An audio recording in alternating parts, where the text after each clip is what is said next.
All right, so now that we learned how to read contour maps, we need to learn how to draw them. Now, what we have in front of us is our lab and a series of data points. Now, what we're going to do is using the aim-stream map below, we're going to draw in the contour lines at 5-foot intervals, meaning that our contour interval is just 5 feet, or we have a line every 5 feet in elevation. So letters A and B will be used in the discussion questions. So we're not going to worry about those for right now. And be sure to extend the contour lines to the edges of the map. So how this would work in the real world is we would walk around this location and we would just randomly or systematically take a bunch of data points of elevation. Maybe when I was standing here, we were at 53 feet. And when we were over here, we're at 60 feet. 64 feet, and we would just take across the map area all these elevation data points. Once we have these, we can begin to make our contour map by placing our lines on or in between those data points. So to start drawing our isolines, what we're going to do is we're going to start at any whole number, whether it be 50, 55, 60, 65. For this example, we'll start at 60. You're going to take your writing utensil.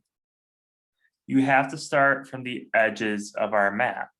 So we might not have a nice solid 60 anywhere on the edge of the map, but we have 55 here and we have 62 here. So 60 in between 62 and 55 would maybe land right about here. So now that we started at the edge of the map, we're going to draw our line to 60. And then it's just like connect the dots from here, 60 to 60 to the other 60. Now we're going to eventually go to this 60, but we have a stream. And remember, streams have our rule of V's. The V's point in the opposite direction of the stream. Now streams flow from high to low. There's higher numbers here, so higher elevations, and lower numbers down here. So if we want our stream to point towards our high end numbers or like uphill, then what we're going to do is with our rule of V's, once we get to our stream, just make a little point that points upstream. Then we're going to continue to 60 and then move forward. Now, what do we do now? We don't have any 60 points. Well, just like how we started, we need to find a point that's in between, for example, 55 and 65. 60 would be right in the middle. So we'll just continue there. And then we got to go to the edge of our map. And done. That's one contour line.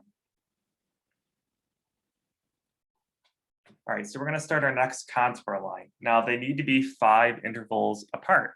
So now that we did 60, next we can do 65. 65, that's probably easier to start this one up here.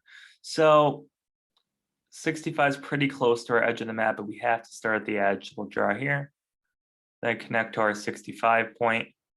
Now, we don't have another 65 for quite a bit of time, all the way down there. So we're going to have to do some estimating.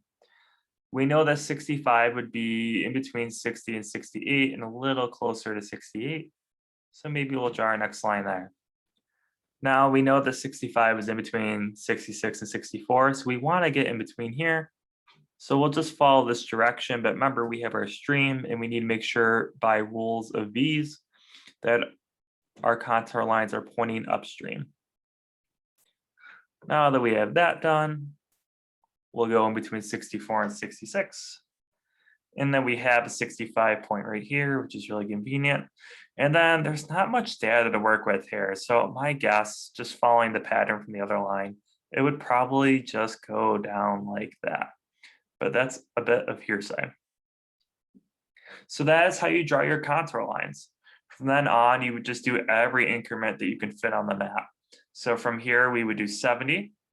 Then we can go backwards and do 55 and then 50. And then that's about as low as we can go because we don't have any points that are around 45. So we would stop there.